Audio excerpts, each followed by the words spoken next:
What's going on here? Ooh. Yeah, we're covering Mega Man again. You're cool with it. Oh, Mega Man. Mega Man. Why don't you fuck off? You are just... Fuck you. You're so wildly, dangerously inconsistent to the point of being hazardous to my mental and physical health and that of those around me. And that is when you're around. But damn if you don't know how to be good to me. You think God stays in heaven because he too lives in fear of what he's created? With that in mind, I'd like to take you back to a simpler time when Mario 64 looked like what we thought Ocarina of Time looked like, which was not this. I am severely depressed. Where many of its peers were eyeballing that sexy, seductive third dimension, their mouth saying no, but their eyes saying, oh, daddy, yes, Mega Man X made the rare, potentially irresponsible decision when transitioning to the 5th generation of consoles to do the exact same thing it had been doing on inferior hardware, but much sexier. Henceforth spawned Mega Man X4, and it was fire, and I liked it. This is the part where I say something funny that also transitions us seamlessly into the next topic. So that Mega Man X4 acted as something of a transitional piece for the series' overall story, as in it began telling us the overall story. Almost halfway into the overarching plot and you finally tell me what's going on. Better late than never. To be fair, the continuous storyline of the MMX series had always been a thing in the past, but it was tucked away safely in the manual with little bits and pieces of lore found wherever they could squeeze it into that old Super FX chip. But here we are. The year is 1997. Baby bitch playtime is over, and now we're playing with the big bad girl boss badass bitch that is the Sony PlayStation. With its new disc-based architecture, Mega Man X is getting a facelift with top-of-the-line 32-bit graphics, epic full-motion video cutscenes, professional voice act, and a fully realized storyline that sucks! Yeah, the story coming to the forefront. It really did little more than expose how hilariously, incomprehensibly trash the writing of this series could be. Now, I could write a sequel to the Holy Bible on how trite the writing is, but the appeal of Mega Man, it doesn't come from the writing, but the incredibly tight, lightning-paced gameplay. But it's also really, really funny, and I want to mercilessly roast it for my own amusement, and fuck you, it's my channel, and fuck you.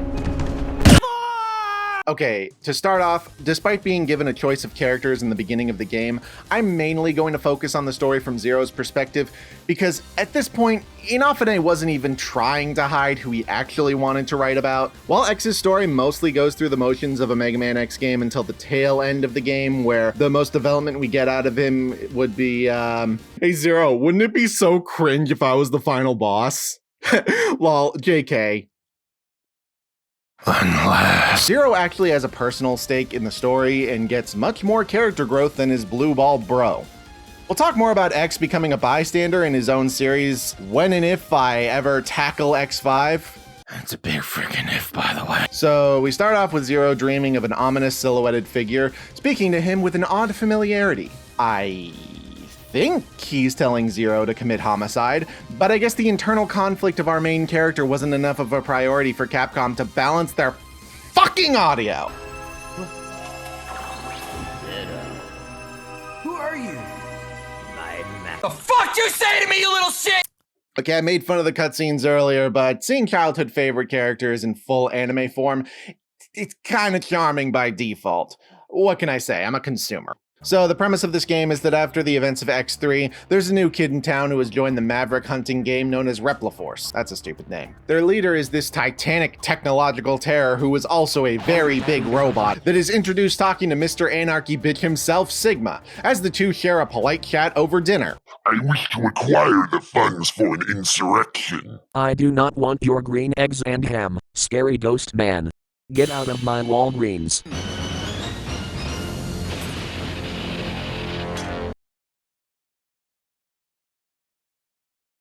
Did you know that in terms of male human and female Pokemon? I have to say that I'm torn. To a degree, I appreciate that they're no longer attempting to hide the Sigma twist, but on the other hand, why, in the name of Jesus But fucking Christ, are you still here? You've been blown to fuck and beyond once, twice, thrice, thrice, technically. Read the room, whore! In X1, he had storyline focus, so it made sense that he was the villain. He was X's former mentor, who tragically went Maverick, and X being forced to kill him clashed with his pacifistic idealism. Coolio. In X2, they had an interesting idea for the ensemble villain, and in X3, a fun twist on the mad scientist trope from the classic series. The X series could have had different antagonists for each game, with the overall villain being the Maverick virus itself. Sigma doesn't really add anything or grow as a character. He's just always twisting his proverbial mustache in the background. The world has sentient robots, but no one invented a dedicated antivirus software yet? There goes my immersion! The General is steadfast in his refusal, out of loyalty for his human creators. Insurrection. So the sentient Xerox machine that is your main character is sent to the town of Sky Lagoon for the obligatory tutorial level, where they run into the 15th character the series pretends that you know about, who informs you that Sky Lagoon is about to fall anyway, killing thousands. This leads directly to the second phase of the stage, a comparatively somber trek through a desolated city. It's a pretty dark opening scene that sets an oppressive tone for this game. I kind of wish they'd changed the music so I could feel the tragedy, but I'm not kind of nitpicking at this point. Whatever, so Zero saves Iris, they are fucking, and then you have to fight a very big green dragon. A very green big dragon? A very dragon big green? A green very dragon big? Can I die? The Colonel, who's named Colonel, then appears. He's Australian, and Zero asks if he knows anything about the incident because they are fucking. When asked to say on record that he did not, in fact, do a mass murder. I really want you to pay attention to what I'm about to say right now. The Colonel's honor is so bruised that the entirety of Repliforce does a legitimate insurrection, declares themselves to be the master race, and moves their army to a giant gun in space. You maybe want to take a step back there, Chief. I was like half with you until Space Gun. And you look, on the one hand, AMHAP. I get that. But is a giant space gun really appropriate in like any context? Why are you Australian? They programmed you to be Australian. Cracking that shit on the Bobby. Can't believe that guy exploded. So right away, the antagonists come off as extremely unreasonable and stupid just for the sake of making plot happen. But to be fair, our hero is not improving things. See, the writing informs us that Zero is fighting an internal conflict with the darker side of himself, his original programming on the verge of overshadowing his desire to do good. But every decision he consciously makes only serves to make everything worse. The Colonel challenges him to a fight to the death, and instead of attempting negotiations or showing any kind of remorse that he may be forced to kill a former ally, he's like, nah, fuck that, I'ma ratio this mofo. And why does Zero decide to ratio this mofo? I'll give you a hint. I want to call it a bad translation, but the FMV does not lie. He's clearly the Han Solo in this situation. Someone needs to stop this menace. A job that would expectedly fall to his moral compass Iris, but what few scenes they get together all go like this. Zero, no, don't do the thing. I gotta do the thing, Iris. Zero, no, I gotta do it, Iris. With pride demands it. And then I guess we're supposed to feel like her death affected him to the point of existential crisis. Okay. So the entire game's narrative can be summarized by everyone waking up and deciding to be the worst version of themselves, and then in the end, Sigma is like, I did that. It was me. It's just insultingly written. The conflict is completely contrived, and you could not pry the smile off my face. The whole plot feels like something a child would put together with macaroni art.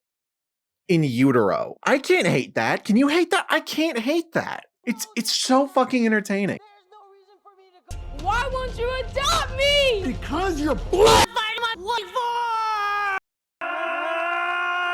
I bitch, but I also moan. However, the story only exists as an excuse to send us through the typical Mega Man X formula. Time for Mad Lib, kiddos. Mega Man X4 sees the player going through a penis to collect 4 penis, 2 extra overthrowing the US government.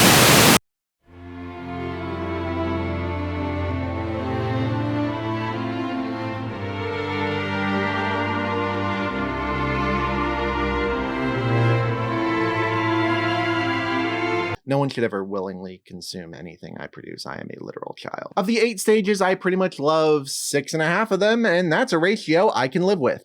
As they tend to on a good day, Capcom nailed the level design, starting by mercifully simplifying collectibles. Your goats are safe. The sacrifice has been canceled. Wonder what would happen if I was actually funny. After its predecessor woke up and chose violence, X4 A New Hope Awakens Turbo and Knuckles, featuring Dante from the Dante Must Die series, took the series back to its roots with the standard 8 hearts and, in X's case, 1 set of armor, in addition to reducing the number of sub-tanks from 4 to 2 for literally no reason. No more reducing life expectancy by looking for a set of ride armor that you'll only use to unlock another set of ride armor that itself is used to unlock a completely unrelated heart tank. No magical chip voodoo bullshit. I hate X3 so much that it actually hurts to be alive. Pacing is just good all around. It feels better to play this game than it does to actually be alive today. The game being an action platformer, emphasis is placed primarily on lightning fast movement, jump timing, and moving obstacles. Stages in this game flow with an almost musical-like rhythm, and I'm only saying that because I am a complete Mega Man X4 actually puts care back into platform challenges and enemy placement. Rarely, not never, but rarely will anything feel random or slapdash. The game just feels good to play. Enemy behavior is never unfair, doing just enough to telegraph attacks without being offensively easy to dispatch.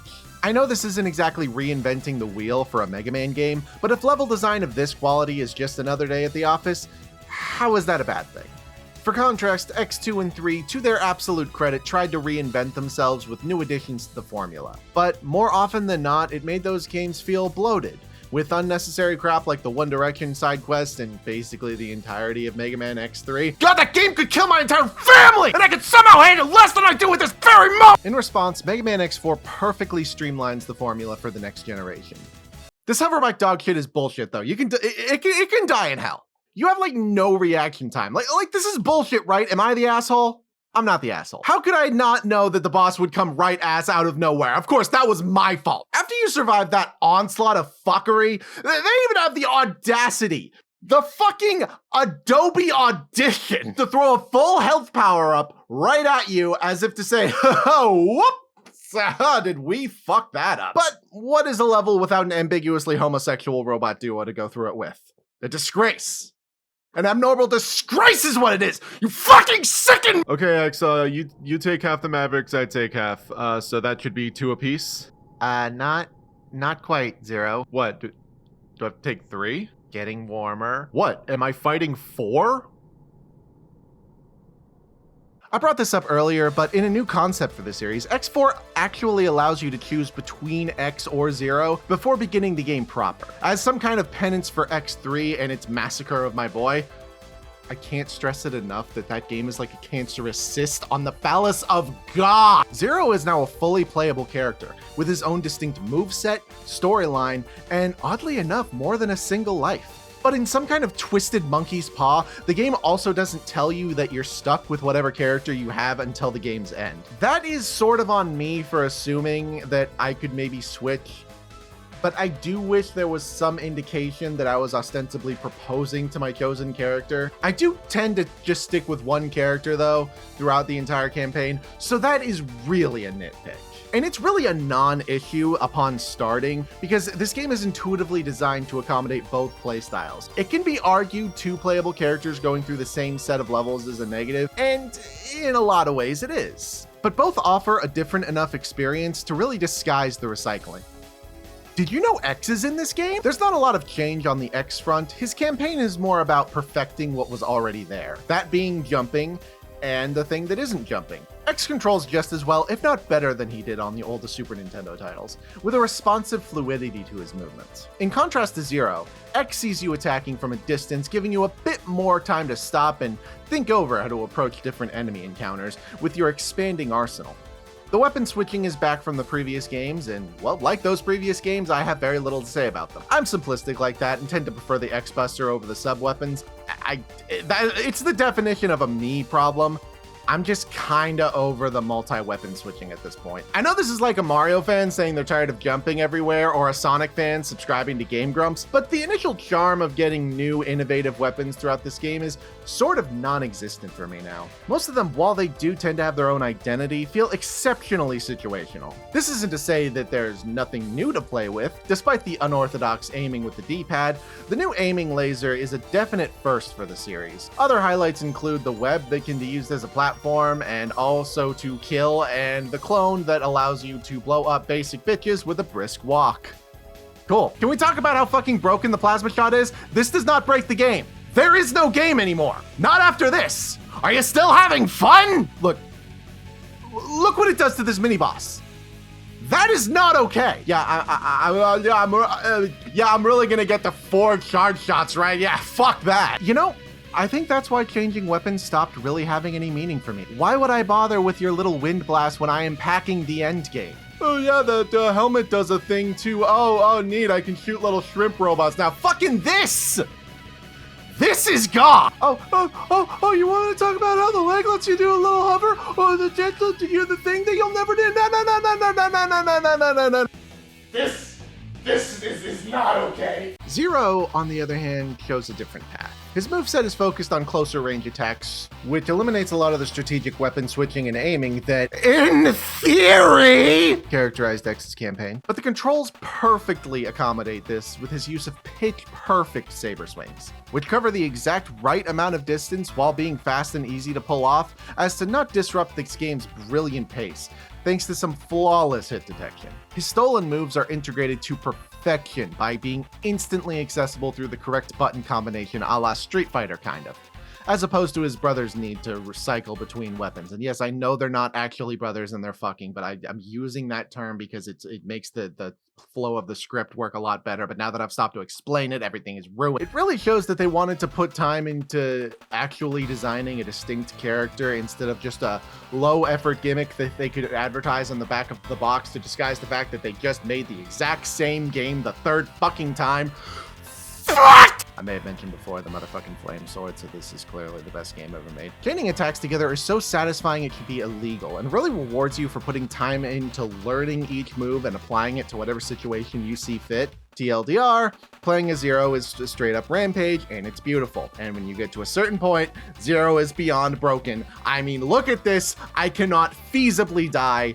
It is possible this game has balance issues. This game has balance issues. Were you to ask me which character I prefer playing as, I would strike you and have relations with your wife before telling you it doesn't matter. Both playstyles offer such radically different ways to play the same game, and praise needs to be given to Capcom for even bothering to do this. It would have been easy to make Zero Red X, but the yellow and blue retired demons of DLC wanted to actually give players their money's worth. It's kind of ironic considering the thing I just called them. X is more based on strategic weapon use, whereas Zero is centered around fast-paced combat, and it really comes down to personal preference at the end of the day. By the way, your wife says hi, let's talk about robot animals. She didn't say the robot animals part, I'm just using that as a distraction from the fact that I fucked your wife. I'm not sure how bold a take this is, but Mega Man X4 might have my favorite set of Maverick bosses in the series. Regardless of your chosen pro tag, the boss fights keep up the fast-paced the series is known for and make a great use of player ability and movement. The overwhelming yet learnable attack patterns are ever present, which makes victory oh so sexy. Fuck you, you bitch-ass exploding peacock bastard, fuck! Can't believe that keeps happening. Don't get me started on Dragoon. I don't want to ruin another Thanksgiving. Even at their worst, the lineup of Mavericks is so good I can't believe I'm saying this, I actually don't mind having to face them again in the game's obligatory pre-ending gauntlet. And if Dragoon is not in the next Smash Bros, I am terrified of what I'll do to myself. I need to get serious here for a minute though, because despite all of the above, this game should really consider notifying its next of kin, because in my professional medical opinion, the Spark Mandrill syndrome has become terminal. What the fuck are you talking about? Despite liking this lineup of boss fights, even I admit they're really not that hard on their own. I mean, Frost Walrus will end up a stain on the wall in seconds flat, plasma or no, but shit like this just makes boss fights a total joke. Where are you going, Frosty? It completely resets their patterns, and before they can counterattack, you already have ample time to strike them again. By the time they know what's happening, they're dead. Why do we even play games anymore? It sucks because boss fights like Split Mushroom have a great amount of care put into their intricate design and making them fast and challenging, yet always fair. The temptation to cheese them into oblivion, however, never goes away and can cheat players out of a really great boss fight. God, we're 4 games in and you're still pulling this exploitative bullshit. My mother was right about you! It's a crying shame because battles like X versus Colonel actually use weaknesses in a very fair and effective way, making you strike him with a pitifully short-ranged attack before he can teleport away. While it does more damage, it also fundamentally changes the way you fight the boss, and it's a really great subversion of how the series does weaknesses. More of this, please! I just lit death on fire. I think it's time to wrap this up. I will sell you! So the final stage gauntlet begins. It's time for Zero to face who he truly is, and for X to also be a character in this game. You start your trek through the Valley of Death, and I genuinely have nothing to say. Yeah, the final stage gauntlet sort of phones it in. They aren't bad and are far from unfairly designed, but the obstacle layout just screams, yeah, we came to work today. Enemy patterns really haven't changed at all since level 1, which isn't objectively awful. The first game recycled enemies too, but they were used in a different context that fit the finality of those stages. However, while the level part of these levels don't really do anything for me, the boss of each one picks up the slack by being fairly well designed. Even if Iris and Double have quirks, and the general definitely feels like he was designed with X in mind and not Zero, and okay, it's mostly Sigma. Here I thought I had free will, but that shit actually costs an arm and a leg. The only promise in life is death. I know I've been pretty merciless to this game's writing, but I love that each encounter was built up to through the story. They aren't just throwing random big robots at us. No hate to any of the Mega Men for doing this. It's just a neat twist that I don't believe we see often in the years of XX.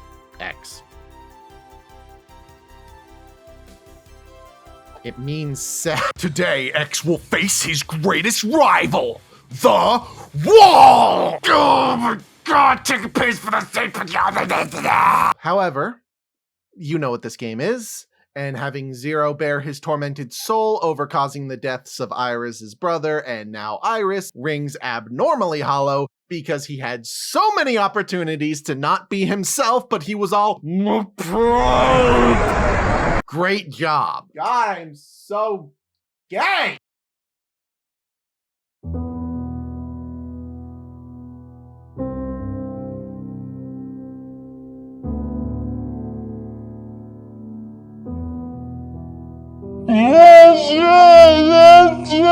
Iris, I'll always remember that time we illegally downloaded The Office and you made popcorn and we had sex in your fucking brother's minivan, and then you made more popcorn, but it was all kernels! You rotten hell! We also get a flashback to when Sigma was top dog Maverick Hunter, and the day he discovered patient 0 of the Maverick virus. Oh my god, I literally just got that. This is not even a bit. I actually just realized what that means as I write this sentence. Sigma reveals that 0 was the originator of the Maverick virus to 0, the audience, and apparently himself. And 0 reveals that he does not give a fuck. Wow. Yeah, okay, yeah, no, that's good. The girl who stood across from you for roughly 3 hours bites it, and you have an existential crisis, and then minutes later you find out your entire existence is based on a lie, and you're the puppet of a mad scientist dying grudge, and you're all like, red at 11:58. You may be a hard dude, but you'll never be 0 hard. It's a tough call, but this might be my favorite Sigma boss. The final phase having phases within phases because you are a bitch. It's the most lively and intricately designed Sigma fight that we've had since the first game.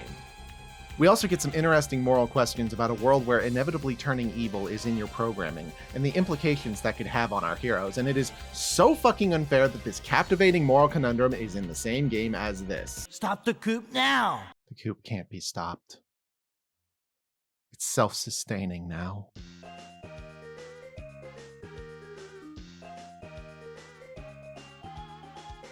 In a world where sequels strive to be bigger and betterer, Mega Man X4 shows us that sometimes you don't need to reinvent the wheel again and again and again. Sometimes innovation is just refining what already worked. The Red and Yellow Trailblazer, whose gameplay was introduced here, offers a remix of what was already there that doesn't force new ideas where they don't belong, and I want it that way. As much fun as this game is, severe balancing issues and a lack of challenge hold it back from really living up to some of what came before. And if I could let go of my personal bias, it is very been there, done that. And if that's a problem for you, I get it. But regardless, I think Mega Man X4 is a great entry in a series that can, will, and has done far worse. Think of it this way. The worst thing in this game is the story, whereas the best thing in this game is the story. It makes sense. We're done here. No, fuck you.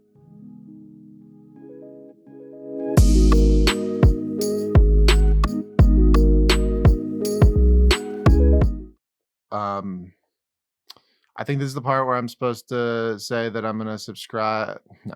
I think this is the part where I tell you you're supposed to subscribe, or I'm gonna write like a 10-hour video essay on how a Mega Man X7 is a misunderstood cinematic masterpiece. And then I'm supposed to show you a graph or something about purple penises. But I think I'd rather do this. Tell me why. Ain't nothing but a heartache. Tell me why. Ain't nothing but a mistake. Now number 5. I never wanna hear you say, Woo! I want it that way. oh, chills. Literal chills. It was number 5. Number 5 killed my brother. Oh my god, I forgot about that part. What the shitting bitch fuck are you ass fucking talking about, you basic bitch? It's so fucking simple that I have no idea why I need to explain this to you. Oh my god, you fucking fuck. How could you say that? I swear to God, I will banish you to the Shadow Realm if you don't start making sense right now.